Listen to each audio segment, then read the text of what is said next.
Ayan, si Happy. Nagkano po? Nagwi-withdraw. Ay, binigyan ng piso. Oo. Yan po, nag-aantay po ng sahod ni Mister. Mahina yan.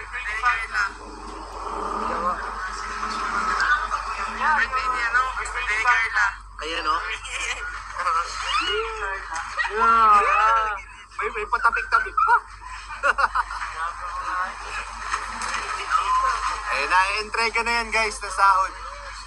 Tama ha. Panoorin nyo paano mag-entrega ng sahod si Papa Joms. Ayan o, piso. Piso ang binigay. Tayo po, di nyo po naririnig ang audio. Ayun, ay, grabe yan. Bakit 3 lang? Bakit na lang?